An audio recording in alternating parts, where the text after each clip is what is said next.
This meeting come to order. Today is Tuesday, June 21st, 2016. This is a study session of the Prescott City Council. Thank you for coming today. This is, like it just said, this is a study session for the council to really understand a lot of the issues that are going on and also have people come back and report to us on things that we've asked that they report on. I don't see anything today that I would ask for public comment on. So at this point, we'll get started. Roll call, please. Mayor Oberg. Here. Mayor Pro Tem Lamerson. Here. Councilman Blair. Here. Councilman Lazell. Here. Councilwoman Orr. Here. Councilman Shiska. Here. And Councilwoman Wilcox is absent excused. Have a quorum. Okay, thank you. First discussion item. Item 1A, recap of 2016 legislative session report from Barry Aarons.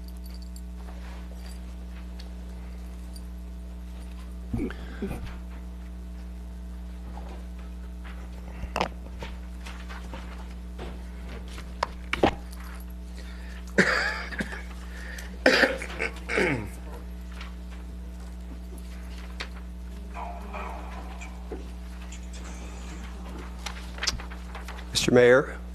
Mayor Pro Tem, members of the council, for the record, my name is Barry Aarons. I'm the legislative consultant to the city of Prescott. I'm the owner of the Aarons Company, LLC, a Arizona LLC based in Phoenix. I've been lobbying for 45 years. So I've got an interesting background and a lot of stories. Anybody who wants to hear them, ask me after the meeting and we can do it. What you have in front of you that Allison just handed out is a one-sheet summary of the bills that this council took a position on during the session, even though they may have changed from time to time, and then the final outcome of them. So unless you see either either signed by the governor or vetoed, every one of the others never made it to the end of the process. I want to highlight a few of them. First, I'd like to tell you how you did. You voted to take a position on 32 bills. You voted to support 6 bills, 4 of those passed. You voted to oppose 18 bills, only 5 of those passed. And you voted to be neutral on 8 bills, 6 of them passed and 2 of them turned out to be vetoed. My experience throughout my time, and especially representing municipalities and county governments, that's a very, very good track record, and you should be very pleased with the results. I wanted to highlight a few bills that are on that list and then talk briefly about a couple of other issues that I think you ought to be aware of. I'm going down numerical order. I know you opposed House Bill 2026, which would have made significant changes in the residential lease tax, would have had an effect on your revenue flow. We were able to defeat that bill, coalition of municipalities and counties who have worked for the last couple of years to defeat that. And we were able to defeat that by a pretty significant vote in a committee of the whole roll call. It was a 22 to 36 vote, which was significant enough to dissuade the members who supported the bill from trying to find a bill to jack up and run a striker on. So we were rather pleased with that. House Bill 2107, which I know was a priority bill, it's the structured sober living homes, passed, was signed into law by the governor, and will be going into law in the effective date August the 7th. Had a lot of help. I want you to know that Representative Noel Campbell, who carried the bill, did a very, very good job of moving the bill through the process. Representative Karen Fan assisted in that tremendously in some of the, well, it's dramatically referred to as backroom negotiations, and she was very, very helpful and instrumental. But we did have a broad base of support. We powered it through, and I'm pleased to say that it passed. It wasn't the exact bill that we had introduced, but they rarely are, especially when there's a controversy. And we may find, as we implement it, that we need to fine-tune it, make some changes on it. That is not unusual for a new type of a piece of legislation like this, but I'll leave it up to the council and staff to get it implemented, and then we can sit down and talk about if we need to have any tweaks to it. House Bill 2398, the fireworks bill. We defeated that on the last night of the session, 14 to 15. A couple of us talked to the sponsor and concluded that he did not have enough of any of those 15 votes to reverse that vote, and therefore he decided to not go back and try to get it reconsidered. House Bill 2517, which most municipalities found particularly deleterious, would have resulted in you being prohibited, and in some cases reversing, a lot of the regulatory authority that you currently have. We thought that the bill was backwards, that if you're trying to figure out if there's onerous regulation, you go through the regulations you have to decide whether you want them. You don't just say we're not going to have those regulations and then try to build them back and prove that they require public health and safety. The proponents of the bill were the Goldwater Institute and Senator John Kavanaugh from Fountain Hills. We talked the morning of the last day of session, and he decided that he did not think that it was appropriate to continue on with the bill in its current format because he thought, as we had suggested to him, that it was backwards. And again, most of the municipalities and several of my colleagues, and full disclosure, as I think you know, I also represent the city of Scottsdale, and they also were very, very opposed to this bill, and Mayor Lane had specifically instructed me to go out and try to defeat it. House Bill 2666, the only reason I put this on the list, I know that you took a position of neutrality. My involvement as it was because I represent the Arizona Municipal Water Users Association. What is of interest to you is that it was going to change the relationships within the Water Infrastructure Financing Authority, WIFA. And you have a lot of investment right now for water projects in the WIFA program. And what they were going to do was they were going to commingle funds, and that they were going to make a super board. And we were deeply concerned as to whether the bonding houses would continue to give it the AAA rating that it needs to have for such an important piece of infrastructure as water management. So we worked with Karen Fan, who was the sponsor, and she agreed to have those funds segregated out for WIFA, so they're protected. And the existing board would constitute the advisory board for WIFA activities, which we believe would tell the bonding houses of our recognition of the importance that WIFA be held on its own, solely accountable to maintain that AAA rating. That was successful, and again, I want to give a lot of credit to Representative Karen Fan, who carried the bill for the governor, and tell you that it went well, we got the amendments done, and it passed as is.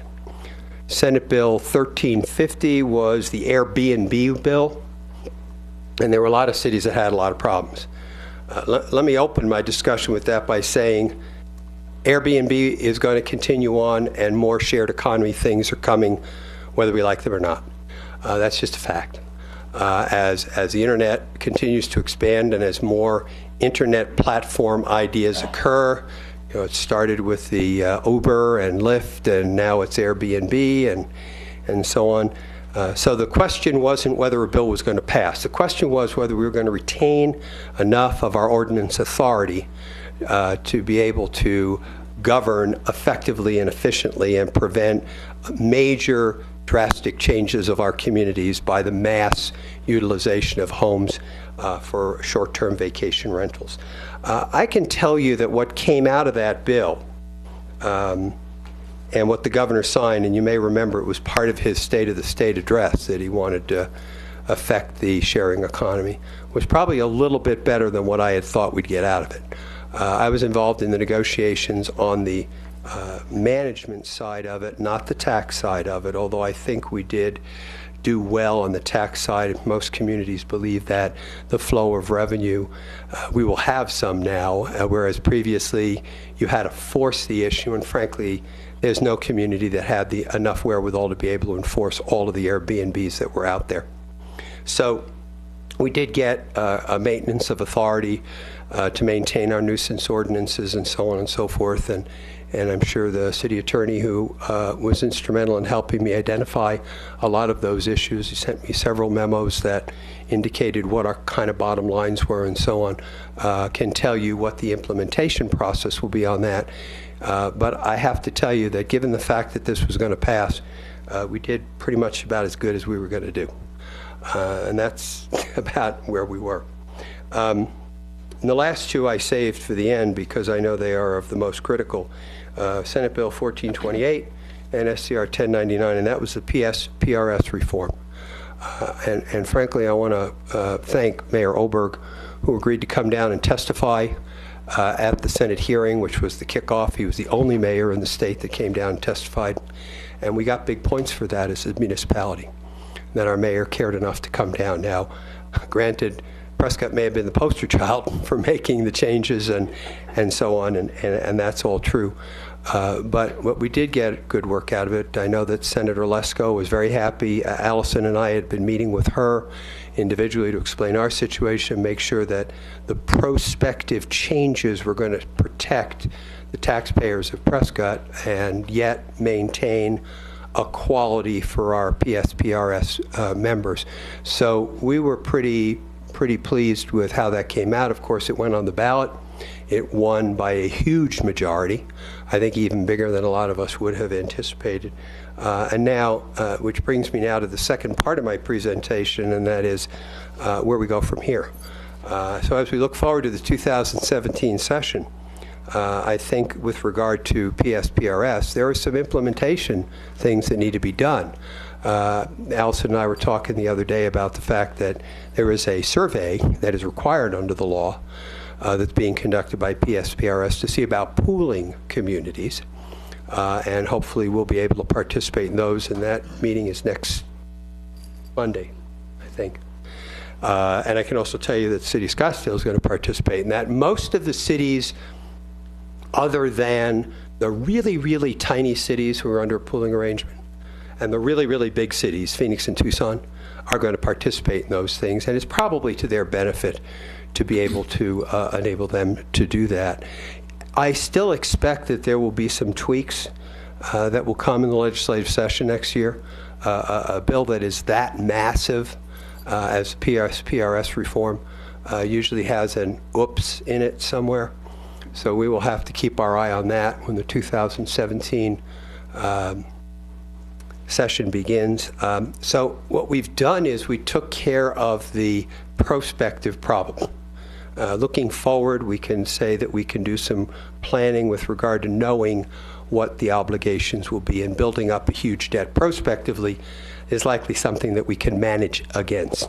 As I was talking to Councilman Blair before the meeting and about what to do for the debt that we've accumulated, that other cities have accumulated, I think that there's some work that probably needs to be done. And perhaps any one of a variety of ideas of a matching fund between the state and the municipalities on a revenue source or other things like that may well be appropriate. And the time to start discussing that is now. Discussing it with the legislative leadership, discussing it with the governor's office, discussing it with key members of the legislature, and discussing it with your fellow cities. So that when some of you or one of you or staff are at the League of Cities conference in the fall, that's a good place to start talking about that, and perhaps even a resolution offered for the League to adopt on some type of a matching fund or sharing operation to retire accumulated debt might be in the offing. Now, also to that point of talking to the legislative leadership, I have no idea who that's going to be, because the Speaker is running for Congress, and the President's running for Congress, and the Appropriations Chair in the House is running for Congress, and a lot of people have great aspirations. But that means that we're going to have new legislative leadership. Looks like Senator Steve Yarborough from Mesa, Chandler, Gilbert area is going to probably be the Senate President. I've worked with him for many, many years. I think he's a very good man and a reasonable man. And I think he will change the style of the legislature a little bit, because he's a more relaxed personality. And Andy Biggs, who did a very good job as president for 5 years, is a more aggressive personality. So I think you'll see some modicum of change there. Who will be the majority leader and the whip and so on, we won't know for a while. In the House, on the other hand, there's a spirited three-way, maybe even four-way race for Speaker. Javen Mesnard, who's been there for 6 years, I think, and a couple of others. Senator Don Shooter, who's going to move over to the House, who's been a Senate Appropriations Chair for the last 4 years, has kind of thrown his hat in the ring, and that's not unusual for somebody to move from one house to the other and immediately try to take a leadership position. And then Representative Darren Mitchell, who was the Ways and Means Chair this year, is also there. And if you talk to each of them, they all have the votes to win. Committed.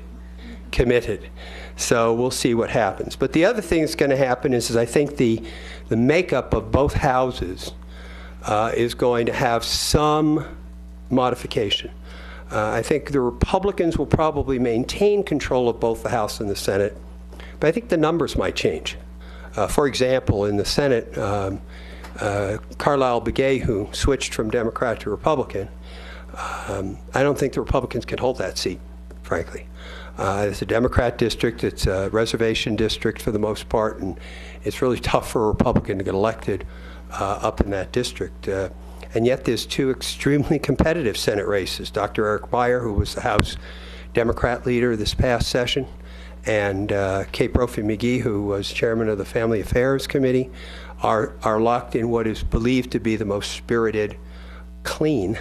They both are tremendously respectful people, but it's going to be a tremendously brutal battle in District 28 to see. That could be a loss for the Republicans. Could be a seat held by the Republicans. We don't know yet. And the same thing down in Pinal County, where there'll be a spirited race there. And then if you talk to the Democrats, they say they can pick up another 2 here. And if you talk to the Republicans, they say they can pick up another 2 here. But the fact of the matter is this is going to be an interesting election. And this year, given what's happened at the top of the ticket and the relative disapproval that both presumed presidential candidates have, this is one of those years where I don't want to have to predict anything. Anything can happen. Anything can happen. So just 2 more quick issues. I think you will see some more legislation with regard to the sharing economy. Don't know exactly what that would look like, but I've heard little whispers from the governor's office that there are some other internet platform type business opportunities that they want to make sure have an opportunity to flourish in Arizona, which obviously means that they will have an effect on political subdivision governance, and we'll have to watch that in 2017. And lastly, and certainly not least, is water issues. I know that there is an issue now. Allison's been talking to staff, and then she and Tyler briefed me a couple of times on the well drilling versus connecting with the city, and those issues have to be addressed, and we may have to tweak the statute to make sure that we protect the city's system where it exists, so that we don't have something that's going to negatively impact on the water supply. I mean, that's obviously something that's huge. Secondly, and again, I do represent the Arizona Municipal Water Users Association, which is a Maricopa area governors, but maintenance of the connections with the statewide groundwater management system is critical. Arizona has maybe one of the finest groundwater management laws in the country. It was passed in 1980. It was amended in 2007. And it's because of that groundwater management law that we don't have California's problems. Oh, we've got drought, and we've got water shortages, and you folks all know that, painfully so. But the fact of the matter is we're able to manage it because we do have a groundwater management. And I'll tell you, to show you how high of a priority that is with the governor, there were 2 bills that attempted to opt out for Cochise County and the city of Sierra Vista from the groundwater management amendments from 2007. And they passed by a sliver. We fought those things all session. And the governor vetoed both of them. And the reason he vetoed them was he said that it is imperative that we maintain the integrity of the Groundwater Management Act in the state of Arizona. And I think he was absolutely right and absolutely on target. And then lastly, with regard to water, is the Governor's Water Management Committee, which we've been monitoring and will become more aggressive at participating with as time goes on. So as I mentioned to 1 or 2 of you earlier today, the legislature is evolutionary, not revolutionary. And anything that we dealt with this year, you can be sure we're probably going to have to deal with it again next year. And there are issues that are going to come up in 2017 that we can't even begin to imagine where they would be. And with that, Mr. Mayor Pro Tem, members of the council, be happy to entertain questions. Thank you, Barry. And I think I can speak for the council in saying that we appreciate everything you did for us in trying to help Representative Campbell this year get those bills through. And I know in talking to him at numerous points during the session, he was really grateful that the council has stepped forward and retained you, and because he said without your help, he didn't think that he would have actually got those bills passed. Well, thank you, Mr. Mayor. I appreciate that. I enjoyed working with Prescott officials, and the conversations that we'd have from time to time. And again, having a mayor who's willing to make the trip down to Phoenix to testify before what is always perceived to be a hostile audience on an issue that's so important really helped. It really did help, and I appreciate the support that I got from you and staff. Made my job easier. Thank you very much. Great. Councilman Shishkin. Thank you, Mr. Mayor. Mr. Ahrens, I'd like to talk to you about the atmosphere surrounding our current debt with PSPRS. There are some who say that if we do anything at the municipal level to try and solve that problem with a tax or something like that, that the state won't feel compelled to follow through and help solve the problem. I know with ADOT, certainly in the atmosphere with roads these days, they look for us to put some in the pot in order for them to move forward with one of our projects. So I was wondering if it was the same thing with the state. Would the state look at an effort by Prescott to solve the problem as a detriment or as a positive? Mr. Mayor, Councilman, I would suggest to you that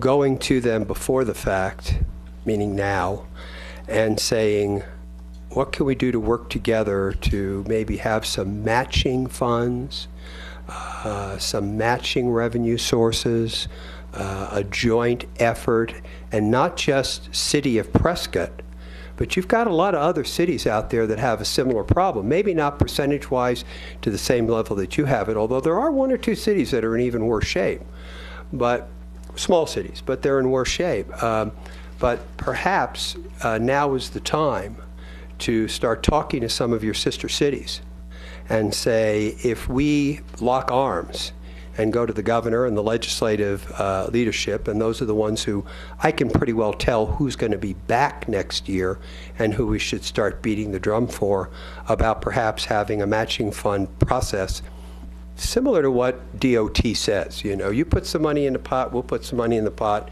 we'll build a road. That's the way to do it. I would suggest that if you preempt yourself, then the former is likely to occur. Well, you took care of your own problem. We don't need to do anything. But if you say we are willing to take care of our problem with some assistance from the state, whether in a match or a percentage match or something like that, I think that's something that they would be open to consider.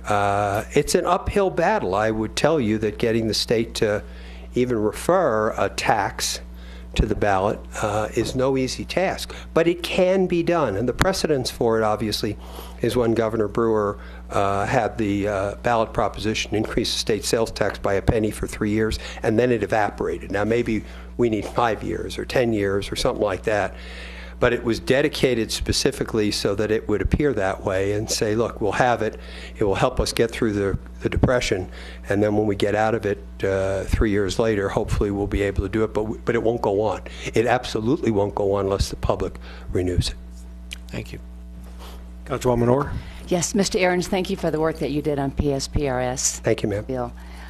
Can you tell me the 256 entities, you talked about the survey that will be done regarding the pooling. What is truly the likelihood? In my opinion, that's one of the most necessary steps that the state needs to take. What do you think is the likelihood of that happening, and the time? I'm sure it will probably be going forward, not retrospect, but... I will tell you that they are, I talked to the lobbyist for PSPRS last week, I think it was, and she sent me an email, which I forwarded on to Allison and also to Allison's counterpart in Scottsdale, that said, would you like to be a part of the survey to discuss the pooling opportunities? I think they're serious about it. During the conversations when the bill was being created, I think there were three options that they were looking at. And, one was the option of leave Phoenix and Tucson alone and everybody else pool. Option two was leave Phoenix and Tucson alone and don't pool, but maybe we could have a voluntary pool. And what happened was there just wasn't that sense of consensus because the more overriding issue was out there and they wanted to take care of that first. Now I think you've got an opportunity, and I would encourage you, if you think that that is a good, obviously I can't speak for you without you taking a position, but if you think that that is an option that is worthy of consideration, the time to do it is starting next Monday when they are having those surveys and we can participate in them. Thank you. Yes, ma'am. Any other questions, comments from the council? Okay, thank you. Thank you, Mr. Mayor. Members, thank you. Okay, item 2. Item 1B, Greater Prescott Regional Economic Partnership, GPREP, update of fiscal year 16 activities and plans for fiscal year 17. Good afternoon, Mayor, Mayor Pro Tem, and Council. Jeff Bird, Economic Initiatives. With us today is Rich Heath. Rich is the Executive Director of Greater Prescott Regional Economic Partnership, GPREP. Rich is the organization's first full-time Executive Director. He will be completing his first year as Executive Director actually this month. So as he moved here from Wisconsin. The City of Prescott is a founding member, of course, of GPREP and is also a longtime contributor to GPREP. Rich is here today, as was mentioned, to provide council with an update of activities in FY16 and to give you an outlook for activities in FY17. So with that, Mr. Heath.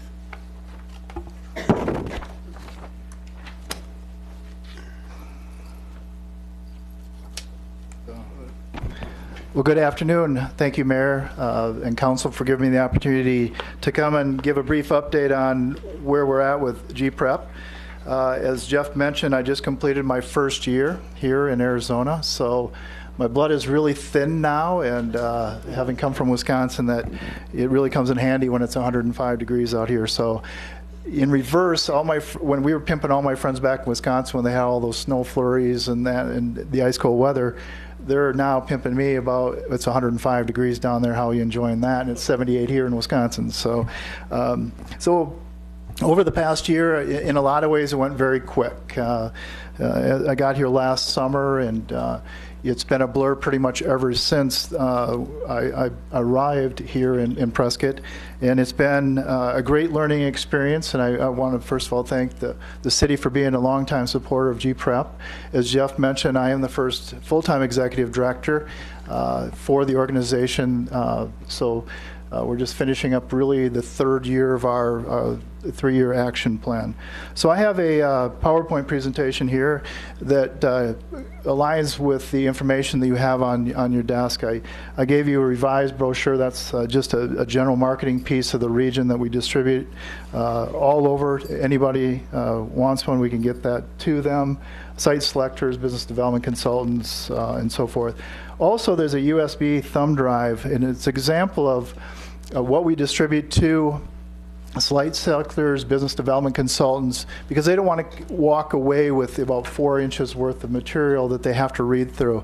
The thumb drive has community profiles on it.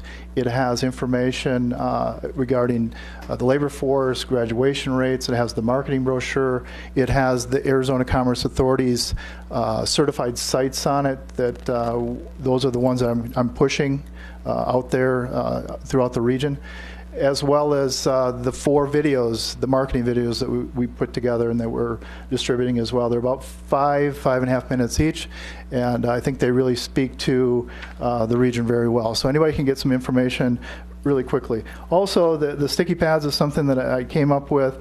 I speak to a lot of groups, Chambers of Commerce, PAR, Prescott Area Association of Commercial Realtors. And it's always nice to give something out that they can have and they kind of remember the GPREP logos. It's one of our first internal branding methods that we're going to use in the coming year. So hopefully this is going to work. Just a couple overview slides. Our mission is to attract new, I guess it's up here, it's a little bit harder to read up here, sorry about that. To assist local companies expand, that's through our local economic development practitioners like Jeff and Wendy, attract new quality businesses to our region, and foster capital investment in the greater Prescott region. The bottom line, the moral of the story is to sell the region and lead generation. It's a very, very competitive world out there. All the regions are doing it: Flagstaff, Yuma, Kingman, Henderson, Las Vegas. Obviously, GPEC's been around for about 30 years. Jeff was part of that in its early years. There's a lot of competition to get attention out there amongst the companies that are looking to expand or relocate. Market both nationally and internationally. The internationally part, we're working on that. GPREP is a member of the Arizona-Mexico Commission. They have their summit coming up this week. I'll learn a little bit more about the Mexican market, hopefully some business opportunities down that way. I came from Green Bay, and we had a global trade strategy that we implemented for our Northeast Wisconsin. So now I want to see how Arizona replicates what Wisconsin was doing, over the past several years. Align all of our economic development activities under one effort, kind of the similar message that's going out pretty consistently to those individuals that we're trying to target. The bottom line is we want to be able to stimulate the economic growth here, continue to build, diversify. So if another economic development slowdown does happen, it doesn't just absolutely just gut your local communities and your economy. You have diversity in various manufacturing and other operations. GPREP was designed to be the single point of contact for individuals that are looking at the region. Now, I understand that other inquiries will go right to Jeff or Wendy, or might go just right to Prescott Valley, and that's fine. That's going to happen pretty consistently. In our agreement, I am there to support them on whatever they need. We don't want prospects to get out of the region. If they've come to Prescott and something doesn't fit their needs or their wants as far as business development, we want to make sure that we're presenting other opportunities so at least they stay in the region.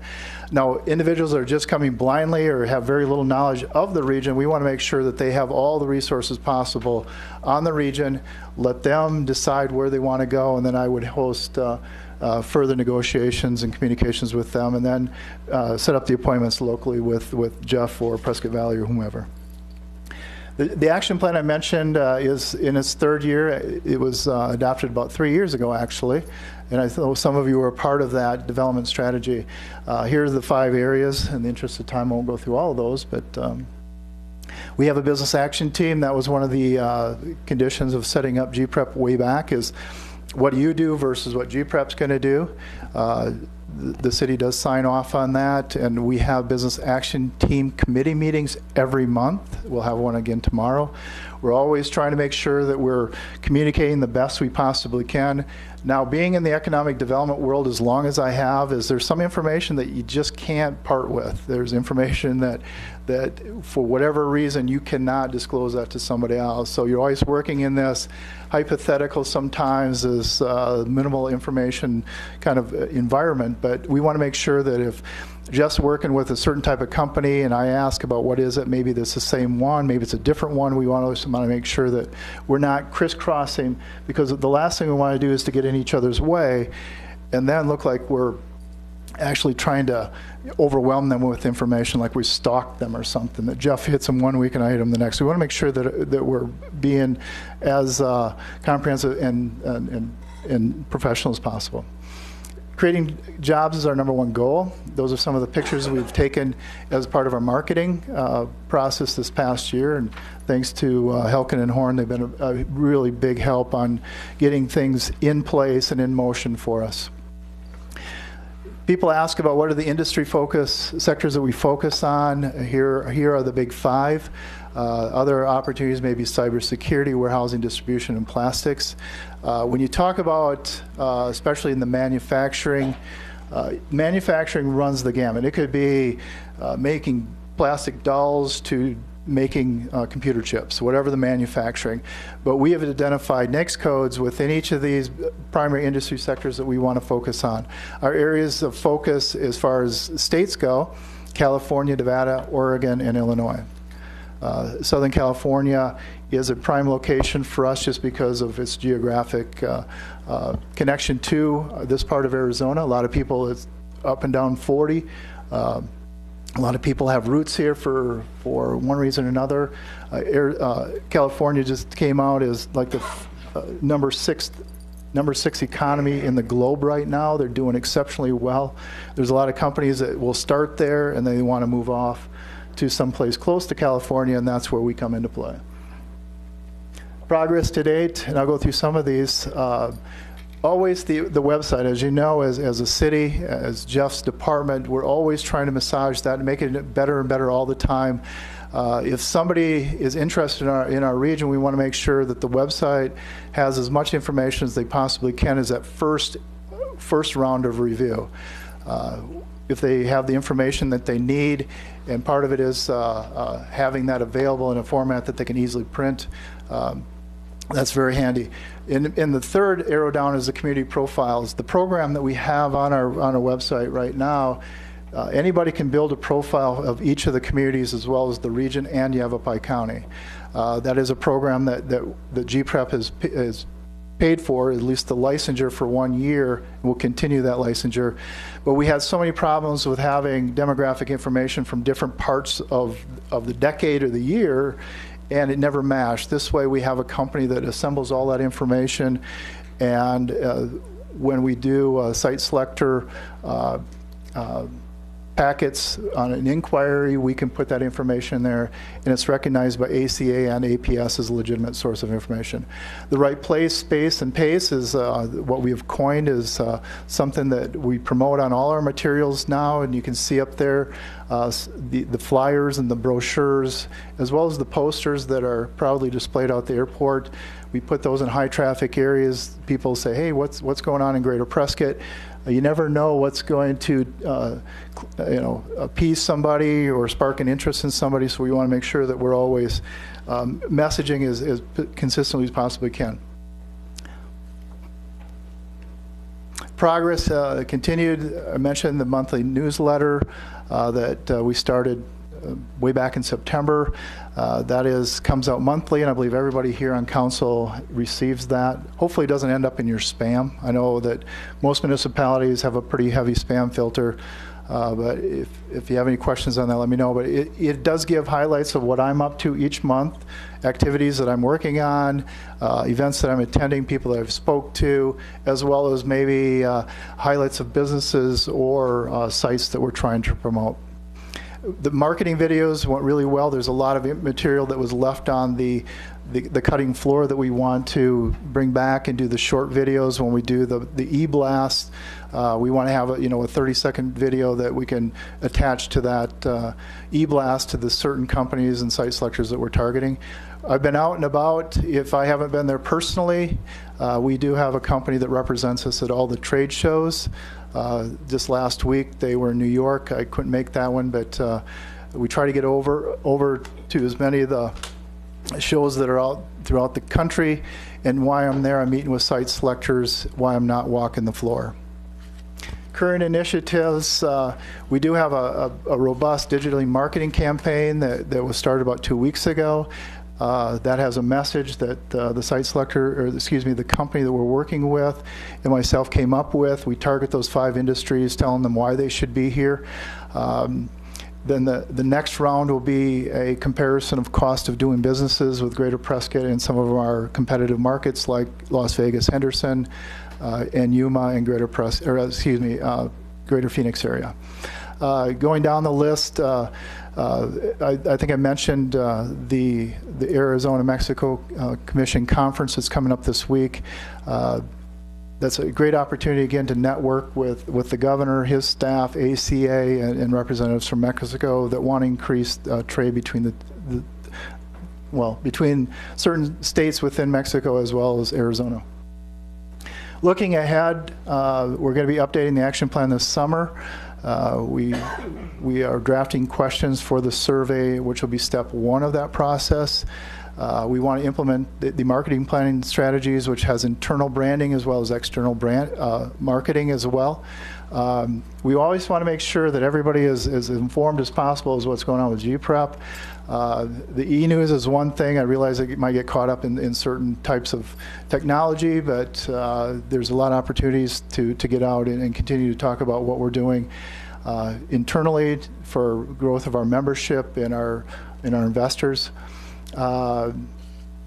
Some of the other things that we're looking at are e-blogging, targeting, video clips, trying to get the search engine optimization. That is to our advantage. If you know anything about the website, the more clicks you get, the higher rank you get, the more press you get, and it's one thing leads to another. So as long as we're higher on the list when it comes to searching economic development in this region, the better off we'll be, because nobody's going to go to that second page and look for economic development regions. Cost of doing business, always making sure that we have that information, because people go, well, why here, why not Phoenix? Why not Southern California, Anaheim? Why not here, San Diego? So we want to make sure that we have credible information, that when we get to that point where they're interested and they're here, we can put that in front of them and have some really good discussion. Always being out there across the country. We're looking at meeting with site selectors at their locations and their associations, at their, so they don't have to travel here. And vice versa, we want to have a FAM tour here with APS and ACA staff. ACA now has bumped it back from September to March, but we're fully focused on having a site selectors coming in for a September FAM tour. That's where they come in for a day or two, usually about 2, maybe 2.5 days, depends on what we can arrange. And we'll bring in site selectors that work with specific companies within our target industry sectors, so they can tell us what we need to do better, as well as they have a first-hand understanding of what we had to offer their particular types of companies that they represent. I know Jeff and I have talked a lot about the second bullet from the bottom is leading the direct sale trips to Southern California. Put the wheels in motion for August. Hopefully it's not under siege fire-wise and when we get there in August. But then there's 2 trade shows coming up in Chicago. We will be at the September one. And I know I've had some local economic development staff wanting to attend the Chicago trade show. That's for plastics and packaging and material development. So I can help arrange all that through my contacts at Site Selection Partnership. And then we can set up a good 2 or 3 days and meet with site selectors while we're in Chicago, while we're in Southern California, making sure that they always have the information about Greater Prescott. I've been told by site selectors, and I know Jeff has probably heard this pretty consistently, they know about Indianapolis, they know about Chicago, they know about Nashville, they know about the big cities, but they don't know a lot about those secondary MSAs that have a lot of growth, like Prescott. So it makes us keenly aware that we have to get the message out about Prescott, because it is rapidly growing. It's strategically located as far as the interstates go, as well as its location between Phoenix, Las Vegas, LA, and Albuquerque. So you're thinking about material distributions and where they're going to get their raw materials. We're strategically located kind of in that triangle. ACA will put out their calendar of events and economic development activities early July. I know they've gone through some changes with some of the legislation that was recently passed, but we want to be able to dovetail in with them and make sure that we're supporting their efforts and they're in turn supporting our efforts here on the regional basis. These are some of the inquiries that I'm working on personally. I know that some of the other economic development staff may have some input in this as well, and this is where we need to keep our communications at 100%, making sure that we're not crisscrossing each other. It's an eclectic group, and what the challenge and the excitement of working in economic development, you never know what the next email or the next phone call is going to bring. I just had an email yesterday morning about somebody that's interested in the Ash Fork old sawmill site. That's the 3rd inquiry I've gotten in the last 6 weeks. Well, that used to be the old sawmill that went out of business, I don't know, 4 or 5 years ago, and the county holds about 180 acres up there, but it's strategically located right on I-40, not too far from Flagstaff, Chino Valley, and Los Angeles. So it's gotten a lot of interest now that I've made it available, and people are looking at taking the juniper that's being harvested off the big Chino and doing some kind of product development with that. The company that I I toured with about 2 weeks ago, they are looking to make those fire logs, that you have in your homes, that they're compressed and have some kind of ignition fuel in them, compressed. But they said that juniper would be a great opportunity for that because it's low density, but when it compacts, it has an oil that will keep it together. So it's almost a natural fit for that type of product. Firearm manufacturers, I think they're always looking to come over here. I know I've had a couple already. This one came about 2 months ago, and also met with a couple of the local municipalities. As California is kind of pushing that industry sector out, they want to be close to the California market, but they also want business-friendly states that will support their operations. Of course, having Sturm Ruger here doesn't hurt, as well as the CTEX program on firearms manufacturing. We have a regional scorecard that we are always keeping track of. A lot of this stuff was in motion or happening before I got here. But thank Jeff for all his hard work with Vinyl Visions. I helped them with some of their tail end needs, but I know that Jeff and ACA did a lot of heavy lifting on that, as well as the Make Stride prosthetics. Superior's doing exceptionally well. Frontier Technico is doing great. I get this information from the local economic development practitioners. We want to make sure in addition to recruiting new employers to the region, we want to make sure our existing companies are strong, and we don't want to compromise their operations either. What would be best is if, like, Superior has a company that they work specifically with, they might be a supplier of some of their parts that they actually assemble over in their plant in Prescott Valley. Vinyl Visions was a connection to MI Windows and Doors. And that took about, 6 or 8 years to make that decision, and they'll be a great addition to Centerpoint, and I think it will raise the bar on what manufacturing operations are going to look like long term. We will be following up with Vinyl Visions.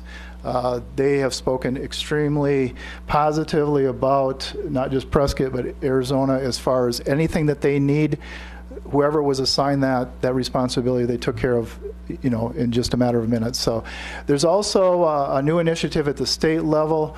There's a statewide job creation progress meter. That was a joint effort between the Arizona Commerce Authority and the Future of Arizona. So we want to be able to talk about what we're doing here and put that into a statewide report.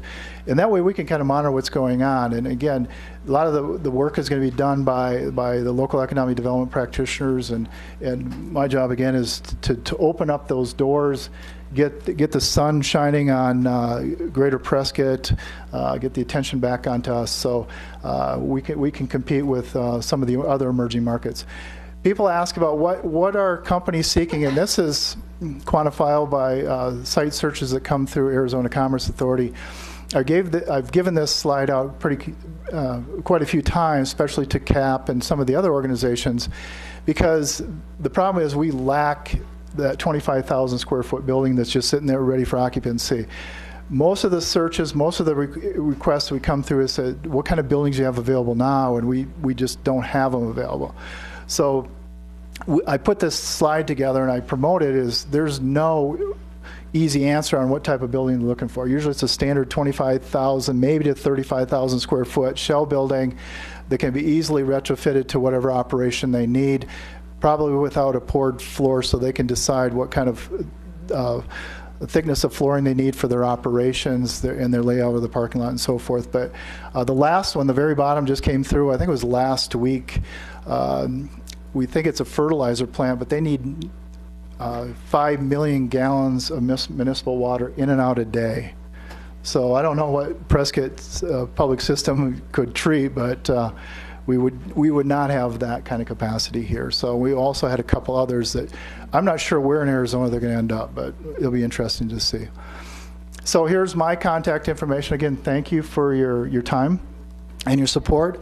I realize I dropped the ball a little bit on coming back this spring, but going forward, Jeff and I have talked about a schedule, 5-10 minute update, maybe once a quarter, just to let you know what we're going on, distribute some materials. We can, we can continue to communicate in this kind of an environment. If we want to talk individually, we can. I want to hear what you have to think about this, about economic development in this particular community. A lot of you have been here most of your lives, and you have that information that would be very helpful as I move forward in this position. So, thank you again. And again, for anybody even in the audience, if you want to sign up for a monthly newsletter, please do so. You can go online and do that. So. I've got a couple questions. Yes. I see in here you've got a picture of Welcome to Ash Fork. So how far out do you reach in surrounding communities for providing economic development opportunities? Ash Fork is my limit. And I go maybe, if some goes down to do it on the other side of Humboldt, maybe, but usually not towards Mare. What makes Ash Fork so interesting, one is the property, but two, it's Interstate 40. So there's an interstate there, and there's a lot of developable land, especially 89 and 40. Okay. What kind of economic surveys have you done locally to try and determine exactly what we need in the way of businesses or manufacturing or retail businesses? We haven't done any surveying through GPREP since I've been here, and maybe that was part of the action plan update when they put together those industries focus back then. So Okay. my survey, just to clarify, was working with economic development practitioners. That's how we focused on those 5 industry sectors. So the local economic development practitioners handle commercial and retail, so I'm just on the industrial side. Okay. What is your exact interface with the ACA? I communicate with them at least once a week. Keith Watkins, I think most of you know, is the rural economic development contact for ACA, and he covers most of, I believe, the rural part of Arizona. And I communicate at least every 10 days with ACA staff in Southern California, Peter Reese. I think Vinyl Visions was able to get an ACA grant or something that allowed them to come in here. Do you see any other opportunities like that, where we can get funding from the ACA to get some kind of incentive package to get some companies to move here? Absolutely. One is the infrastructure improvement, but the second thing is the workforce and workforce training. And Jeff can probably speak a little bit more to the grant that they actually got from ACA, but that was a workforce development allocation of funding for them to be able to not just hire the people, but to have them learn the skills that they would need within that workplace. So I believe that might have been the cherry on the top for when Vinyl Vision actually came here. Everything else, and then that was just awesome because we really don't have a lot of the other incentives that most states do. Okay. What leads have you gotten from trade shows that have actually come here? I have actually 2 that I'm working on right now. So none have come here yet? None have come here yet. But Okay, and which trade shows did you go to where you got those leads? that was the one in Dallas. Okay. All right. And that in aerospace and aeronautics is a big focus of ours, and that was that trade show. Okay. Councilman Shiska. Thank you, Mr. Mayor. Rich, how long does it usually take for a fledgling organization like yours to actually start to produce something? Well, it just depends. There's a lot of things in motion, and I handle every inquiry as best I can. Unfortunately, in this business, there's little I can control. There's a couple that was on that list that I thought for sure would be in making more firm commitments on a certain location, whether it was here or someplace else. So in talking to ACA, they kind of went quiet, and you have to be careful not to stalk them. But economic development is one of those businesses you just have to keep digging and keep yourself out there. The question was asked from another council member, does the region kind of sell itself? And I said, yes, it does. I mean, a lot of people come here, they see it for the first time. They may go back and sit on it for a while, but we want to make sure we're ready when they come back for an inquiry. So it's a multi-prong approach, but the results hopefully will start coming. We'll have the jobs, and we can start filling out that regional scorecard. So how do we actually get these 25 to 35,000 square foot buildings? It's great to say, yeah, that's what we need. And we can go to developers and say, would you do it? But how can GPREP affect more 25 to 35,000 square foot buildings? Well, I think it's the unique arrangement of GPREP is it's a public-private partnership. And is there a way we can leverage the money that potentially the investors, and I'm thinking, kind of outside the box, and then matching it up with some public dollars. I remember years ago, spec buildings were very popular, and then the economy kind of ebbs and flows, and they sit there for a while. So it's kind of a political risk as well, or an economic or a builder's risk to put one of those in place. But I think having the public, the private, and the higher education institutions involved, I think you can spread that risk out a little bit better. We talked about that yesterday. Part B of that is having the virtual build available for inquiries. We put that out in front of a couple of individuals over the past several months. The problem with a virtual build is there's some risk hanging out there, and the companies don't want that.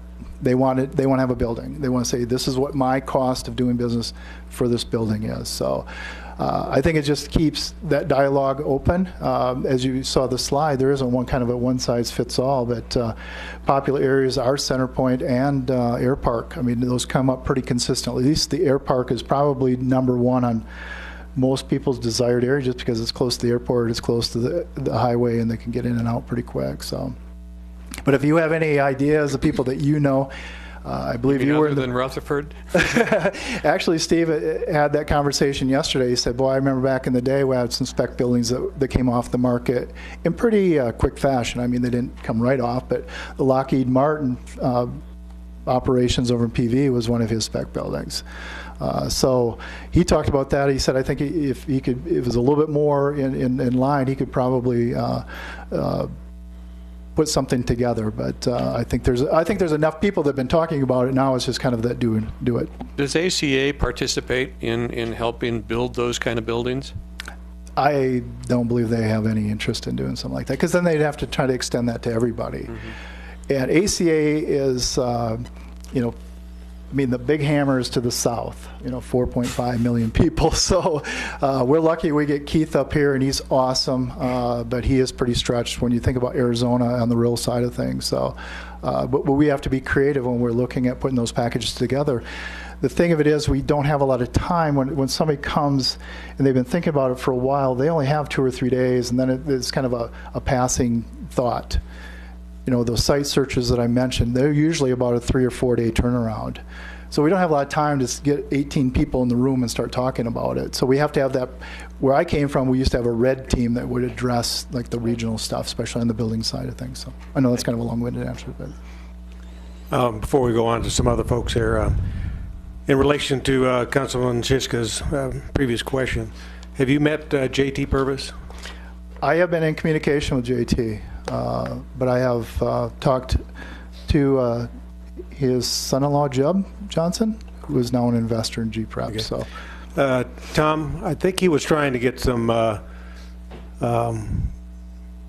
building plans approved to where there would be, if he could find a business that would come in here, wanted a particular building of a certain size, that he felt that he could actually have it available for him, the size they wanted in the interior design that they needed within 120 days. How are we coming along on that? Well, that's correct, Mayor. We've been working closely with JT on that and making it through the PAC process and identify the areas that we can basically get pre-approved prior to a potential client choosing a location. And do you remember the size of those buildings? I think you ranged it anywhere from about 20,000 up to 50,000, wasn't it? That's correct. Okay, which falls in line with what you were just talking about. Yeah, I heard that JT was interested in putting together some kind of package and then kind of listing out expenses as whatever the customer would need. So they, again, try to close off that risk component as much as possible. Yep. Councilwoman Orr. Rich, thank you very much. I liked your idea of the scorecard, because we know what gets measured gets done. And here I see you have 5 companies that you've listed that have brought in the potential of 85 jobs. And how long has that taken to get that going and moving? Well, that was just from about March that I took that inventory. Okay. That I knew of, the Superior and well, I think I guess my question the is, Prescott one was a little bit earlier than that. That was actually a Utah relocation. All right, so because a lot of this is relationship developing, and those things take time. So I think, the more that we see and that we hear about the positive things that have happened as a result of GPREP. I know this organization has been in the plan and work of a lot of business people here in the Prescott and Prescott Valley, and so I think it's really important that the communication to the council so that we can see what you're doing. You and I sit on some committees, so I see you, I hear, but when everybody doesn't hear and the citizens don't Absolutely. hear, I think it's really important. So I would appreciate if we can do more of that. Absolutely. And again, I appreciate 85 jobs, 5 businesses. I think that shows success.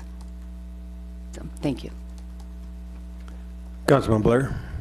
Yes, and thank you for being here. I go back a little bit of history, and 4 years ago, I went back to not only my notes, but Prescott E-News' notes, just so you know, and it was when Steve Rutherford came to us and was talking about, at then time, Chris Kuknio, Charlie Arnold, Councilman Wilcox, talking about the funds for 1 year to be able to see the results. And I look at us as being investors in your company. Mm-hmm. And I have not seen the production that I'd like to see out of my company. I haven't seen a budget for my company. I haven't seen a work plan for my company. We asked last year that you come back every quarter mm-hmm. to tell us what's going on. I haven't seen that. And I'll quote from Steve Rutherford. Steve Rutherford said that we would encourage you to support us. I'm a private sector guy. Hold our feet to the fire. I understand needs being done and results needing to happen, Rutherford said. We would be glad to report to you as often as you want, and we will perform. And you have fallen down, not you personally, GPREP in its original statement. So from my standpoint, we're tight on money in the city of Prescott. We're being asked again to give this company $40,000 to invest in our future in the region. And I'd like to see more participation out of you. And if it's a monthly newsletter, I'm not getting those. I'd prefer to have a quarterly report. And I remember back in the day when Mary Ann Settles was on this council, and she pushed the then city manager to bring to the council every quarter process that was taking place on our parking garage so that we could see something was getting done. Mm-hmm. I'd like to use that same strategy. I want to see what we're getting done in this region. Absolutely. I fully agree with that. So, Councilman Lozelle.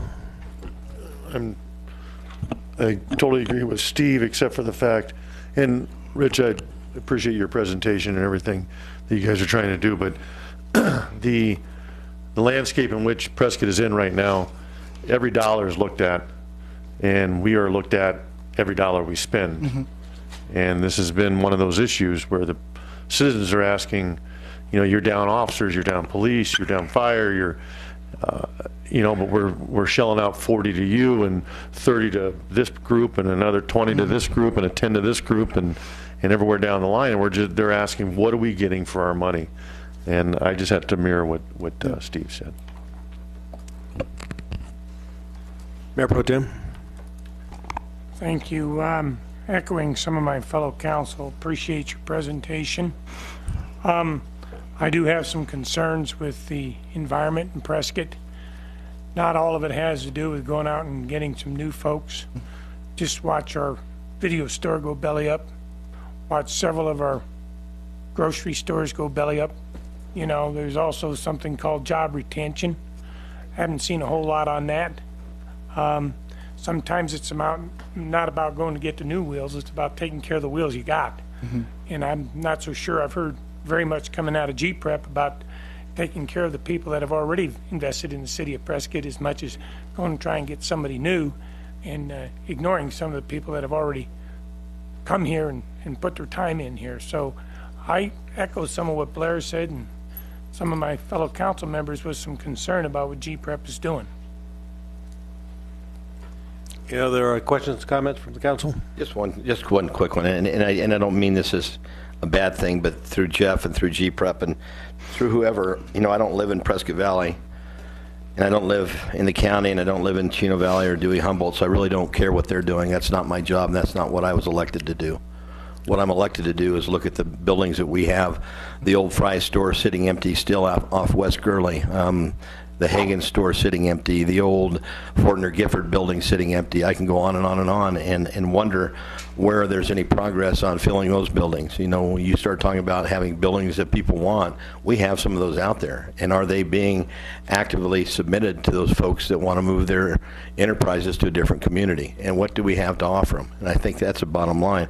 And again, I go back and say, if this is supposed to be a partnership, and I go back and want to just finish reading, thank you, Mayor, that Charlie Arnold went on to say in this very briefing a couple of years ago, where it talks about the $1 per capita is what people are paying, Prescott Valley, Dewey, Humboldt, Chino Valley, Prescott, and even Yavapai County has bought in. Arnold said, our model is that 60% of the funding will come from the private sector, and the private sector support. Is that still a true statement? It's a little bit more on the public side than the private side. So Okay. the 120 is generating about 92,000 in private. But what I sector would dollars. wish to do is, again, have a quarterly report and show us what the budget is and where the money's being spent and what the activity is on some of the building.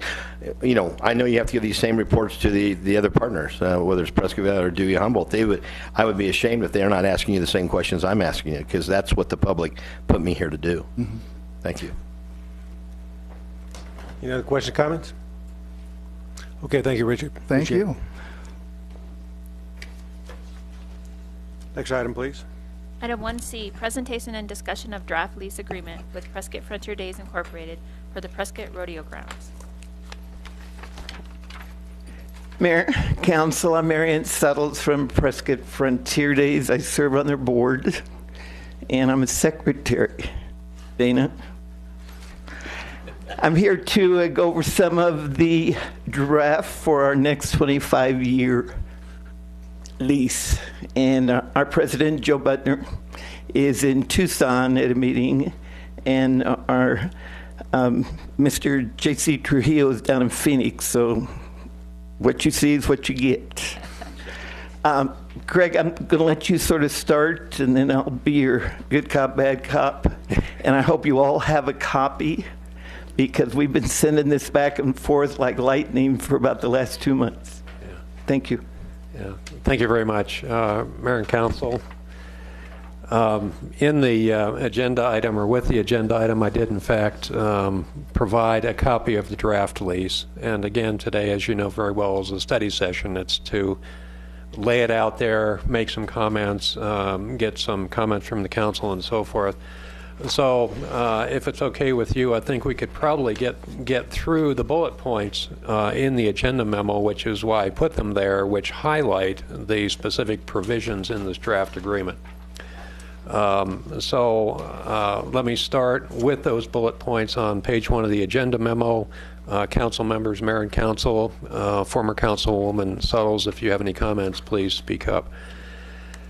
Fundamentally, the draft agreement before you will cancel and supersede all the prior contracts between the parties meaning the city and Prescott Frontier Days. The city of Prescott acquired the Rodeo Grounds property in 2007. That was as part of the land exchange with Yavapai County. The current lease expires on December 31st of next year. That's 2017. And what we have done working with the rodeo board is to draft a lease, the term of which is for 25 years, to be reviewed in the 22nd year for an extension of 5 additional years. And the 22nd year might sound a little strange, but that's how the rodeo operates. They book attractions 3 years in advance. So this year they're looking at out 3 years to book the attractions in the rodeo world, so that 3 years from now, in that 4th year, they will have those attractions which actually are part of the rodeo and make the rodeo. Prescott Frontier Days will be leasing the premises, which is a term defined by the lease, and there's an attachment, a map with a draft which identifies 9 parcels. Those 9 parcels comprise the premises. Those 9 parcels do not include, for example, the streets or the parking areas. They do not include the large unimproved area between the rodeo grounds and the Yavapai County Administration Building, and of course there's separate leases with the car club and Head Start program and so forth. The premises are basically the rodeo grounds, the buildings which are being used in whole or part by Prescott Frontier Days now. I have one question on that. I think we indicate in here that they're the property manager, so they don't have any responsibility for the parking areas at all? Not only for the premises themselves. That is the extent of the lease. So if there is the large parking lot between buildings, for example, they don't manage that parking lot. That is city property, and we manage that. With respect to the large unsurfaced area, the dirt area out there, that's not part of the premises, even though that's used during the major events and rodeos and so forth. And they would manage that when, during June and July when there are major events and so forth. But at other times, they don't really manage the other parcels. So if the Fair Association has a lease and has their event, who do they deal with on parking? Well, the Fair Association and the Yavapai County Fair is an interesting example. They really have to deal with 2 parties. Number one, they have to deal, and that's for this year's fair, and that would continue to be the case. They would deal with Prescott Frontier Days with respect to the premises, those parcels 1 through 9. And then they would also deal with the city of Prescott through our special events process for everything else, which includes parking and so forth. Okay, thanks. Mayor Pro Tem, did you have a question? No, I was going to let Mary Ann finish first. Are you done? The only thing I was going to add, that parking has to do with a rodeo or any event that the rodeo has that is past the premises that we have. So again, as a private partnership along with that rodeo, whether it be the fair or a food truck function or a water show kind of thing, that would be dealing with the city of Prescott special events.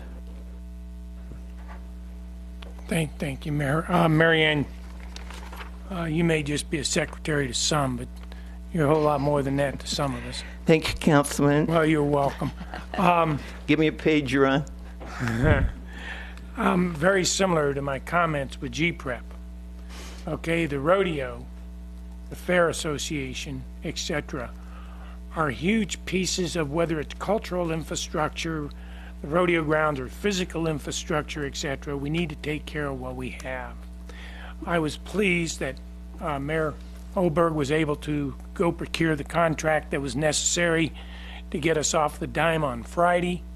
Hopefully, we stay off the dime, so to speak, with ensuring that the Rodeo Association and the Fair Association work together on behalf of everybody that's in the city of Prescott, and that we come to some sort of collaborative effort to ensure that the dollars that are necessary, which are produced out of many different types of revenue, whether it be sales tax collection, whether it be parking fees, whether it be rodeo ticket proceeds, etc., the dollars that are necessary to keep those pieces of infrastructure in the best conditions they can be kept in is a public-private relationship between all the concerned organizations, not settled solely on the back of the taxpayers of the city of Prescott. So I'm sharing it with you. It's a thought process.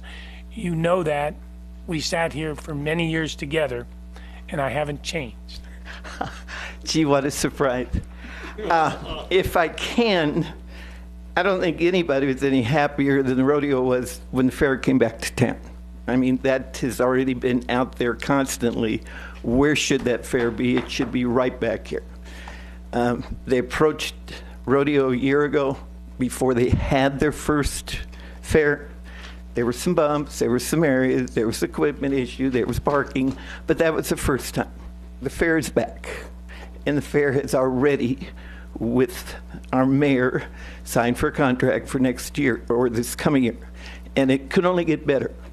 And to use those rodeo grounds for something, we have a performances for 8 nights and days. And from then on, we lease from you guys. We need to do something with that property to produce. And we do the maintenance and we do some of the others. So it really is a win-win for both. So we're happy it's back. Thank you for being there, Mary. Well, Councilman Blair. Yeah, and I guess a couple things. I realize, city manager, you're not done yet, but reading through the lease, some people would say, how much is the city of Prescott getting from the Rodeo Association based upon the lease of the property? And I've made comments to some folks because I hadn't read the lease prior to today that it was probably a trade-off due to the fact of the economics that the rodeo ground drives to this community in a lot of different ways, including ticket sales, tax revenues, and all those types of things. Would that be a fairly correct statement? Yes, and that's the next bullet point, Councilman. Trade-off, as you put it, the world's oldest rodeo generates tremendous economic impact. You'll recall in present or prior years, the rodeo has presented information on that economic impact. I was looking at one from a couple of years ago, and it was estimated at $5 to $10 million. Just the rodeo itself. So it is substantial. And the only other two things, Mayor, if I can, the other 2 bullet points. Number 1 had to do on maintenance. When you talk about the unsurfaced part of the rodeo grounds, during the times when the rodeo is not utilizing that piece of property, what department will that fall underneath for maintenance when it has to do with weed abatement and dust abatement? Would that be the streets department, recreation department, which department? Councilman, that's field and facilities, which is the streets division. I talked to General Manager JC out there about that, and they're pretty happy about the work that field and facilities has been doing for weed abatement. Okay. And the only other thing, Mary Ann, that I had a conversation with is the Fair Association had called me several times in not understanding why the rodeo couldn't sign the lease. And I just told them to sit back, cool their heels. I remember a time and date when you were here as well, when the county oversaw that property and the Rodeo Association was having fits because the county would not sign them more than a 1 or 2 year lease, which precluded the Rodeo Association from lining up their different folks that they needed to have come through on that 3-year rotation you're talking about. So I can only hope that now, once we've signed a new lease, that the Rodeo Association gets into lockstep with the Fair Association and maybe gives them more than just a 1-year lease, because they have to do the same thing. Councilman, I believe that will evolve. We've got to get this lease with you guys first. We've got to understand where we are and what we can do and what you're planning on doing with your own partnership. That fair can't be any other place except that rodeo ground. They've got 4-H, they've got carnival, they've got all of their type of things, and it truthfully will only get better. But as boards change and things happen, everybody gets a little anxious. Everybody wants it instantly, and it just doesn't happen that way. So have you thought about taking out Shimmer Drive on the backside and putting in a racetrack so we can bring back the horse racing? No, we're going to get a small kind of thing, and we're either going to do it with pigs or dogs, with a very small area that they can run. And without delaying, I sit on that fair board when Steiger was here as mayor. I shouldn't do that. He was here as mayor, and the fair board came to him and wanted some things, and they were dealing with the county, and it wasn't working. So they said, we're moving. There were 25 of us on that fair board. 2 of us voted no. That was myself and Bob Bell. And out they went, and it just did not work. So they're back, and I think everybody's glad. Okay, continue. Okay, continuing on, Section 5C of the lease is one we need to look at pretty carefully, and I just call your attention to it. there are some different scenarios, event scenarios for the serving of alcohol, and as we know, liquor license laws in the state of Arizona are quite involved, and the rodeo grounds or Prescott Frontier Days does have a liquor license. They do dispense or serve liquor for some events, and they suspend their license to serve for other events out there. And when I say events, primarily the events we're talking about, which are described by the lease that the rodeo, Prescott Frontier Days puts on, are rodeo, agricultural, livestock, and so forth, themed.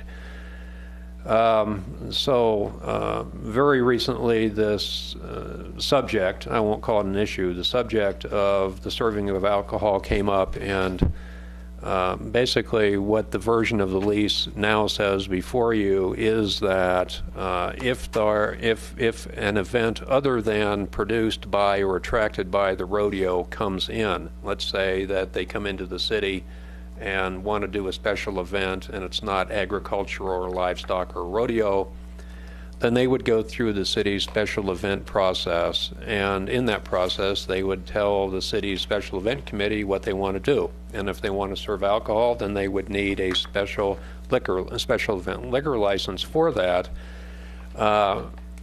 They would typically not be able to serve on the premises, quote unquote, which are the premises, of course, is that property, as I said, that's specifically leased by the rodeo, because there's that conflict there with the rodeo's liquor license. So there were some nuances there. But since the parking area and the street that goes through that, through the building and facilities area there is not part of the leased premises, that could be used as an area for serving of alcohol under a special event liquor license, which would not run into that problem with the liquor license associated with the premises. And Judge Butner and I went over this. It's one of those important things, but if we want to make eventually more use of the rodeo grounds for more special events, then that's going to be something that comes up, and we want to be very clear on that. So I think that the current draft of the agreement addresses that, and we do have the ability to make that distinction between the premises basically operated by Prescott Frontier Days and the other areas basically through the special events. Makes you sort of want a good drink, and then Just the opposite. let me see if I can cut it down to a little bit shorter. Our liquor license goes through a boundary. Yeah. That's where we are. Anything past that boundary is open to the next function or whatever they have to do. Right. And that is a liability issue for us because we want to keep that liquor license. That's why we suspend it, bring it back. We can't afford to get into something and jeopardize that. So you guys can have the rest of it and do what you want. Okay, with respect to highest and best use, future use, there is a provision in the draft agreement for master planning of the rodeo grounds, and we've established a target period of the initial 5 years of the lease of that. And what I see happening there, and of course this is certainly subject to future discussion, but we need to investigate opportunities for public-private partnerships. Send out a request for statements of interest.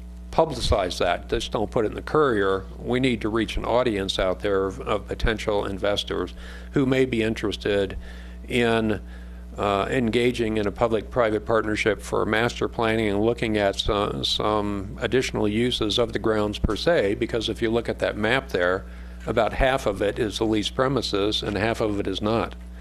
And there are also some planning issues there with the neighborhood, If you look at land uses there and so forth, there may be some opportunity for some development on adjacent properties which aren't even on the rodeo grounds. And if we go to the public, to the private sector, and we get the idea people out there and the investors with some money, we may be able to do something interesting out there, while importantly preserving the operation of the world's oldest rodeo. And that is central here, that no matter what we want to do or what we plan on doing or would like to do, we need to understand that fundamentally there is the anchor tenant there, and the anchor tenant there is Prescott Frontier Days. And I would like to add on to that, there is no issue with this board, rodeo board, about dealing with that master plan. But please understand who we are, where we are, and what we're doing. And then kind of finishing up here, we've clarified maintenance responsibilities and the procedure for identifying maintenance items and getting together and talking about that. A new provision is the establishment of a maintenance fund at $10,000. So the Prescott Frontier Days is going to create this account, which will be there and be there annually. You know, on the 1st of January of every year, there'll be $10,000 in that account, which will be the wherewithal to take care of items for which the tenant or the lessee is responsible. They are also going to pay, and it's a fairly nominal amount because a higher amount's not necessary, but of that recently completed stormwater treatment bioswale out there. If you go out there now, you'll see the basin with the weirs and so forth. But now there's an identification of who's going to be responsible for that, which will be the city, and who's going to pay for that annual maintenance, which should not be extensive every year, and that's in here. A new provision also is what happens in the event of an animal quarantine. I mean, that happens with facilities of this type, so there is a provision in there. And that's pretty much it. The lease may not be assigned, cannot be assigned by Prescott Frontier Days without the city's approval. Prescott Frontier Days is going to be holding rodeos out there. If they don't hold the rodeo, then the lease basically goes away. And then finally, all of the city standard insurance indemnification requirements are, and updated, are provided in this lease here. So what you have is a draft lease, which is in some respects very similar to the lease we inherited in 2007 when the city acquired the property. But on the other hand, we've updated and provided more specificity. To my understanding, Prescott Frontier Days thinks we're in the ballpark here and is basically happy with this thing, and I think we have a couple of weeks before we bring it back to the City Council to do any additional fine-tuning. I believe that we will be back here on July the 12th. That will be the vote. That's the plan. Okay. Councilman Lozelle? Marianne, thank you, and Craig, thank you for all your work on this. And I was, without that date given, I was going to say, so we'll see you back here in about 6 months or something here. But I'm glad this is resolved, it's behind us, and we can move on and just enjoy the rodeo now.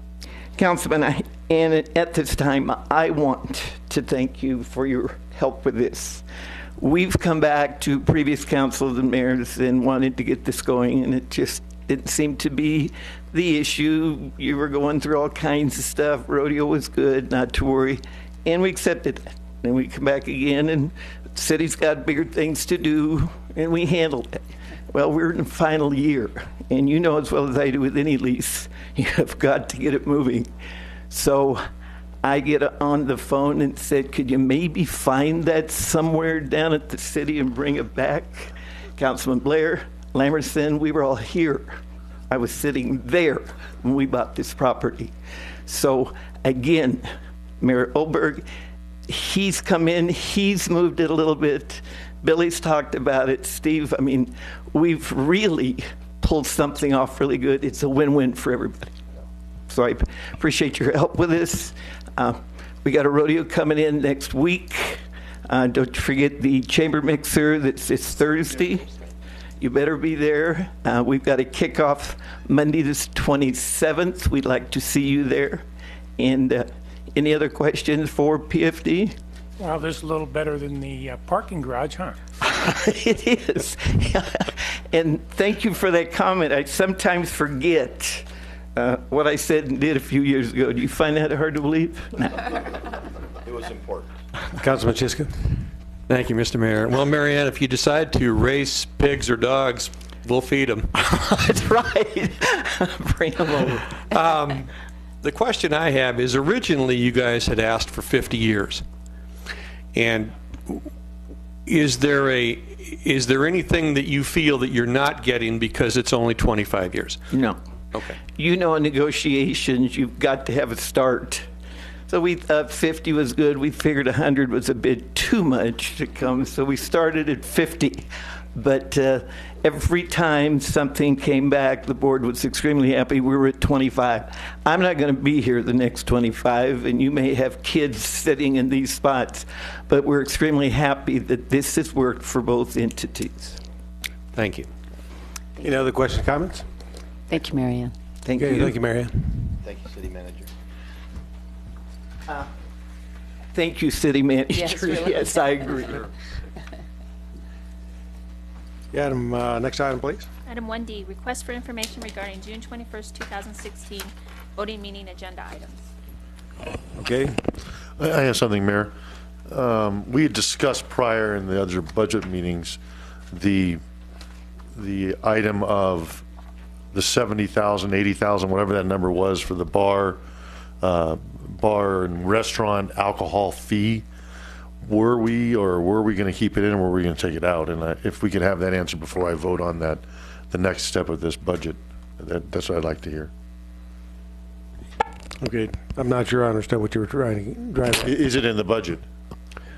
Yes. Yeah, the Yes, 70,000 is in the budget. It is in the budget as revenue to the bed tax fund because it is restricted purpose. As we mentioned, it's council discretion. You can provide direction whether you want to keep that liquor license fee, or you want to amend that, or you want to eliminate that. Right, and that's like what I was saying is it kind of died. We brought it up, and then the crickets started going. Nobody said anything after that, so I just wanted to know where we were. Well, certainly the recommendation is that you adopt the budget because the budget is fundamentally creating the appropriation.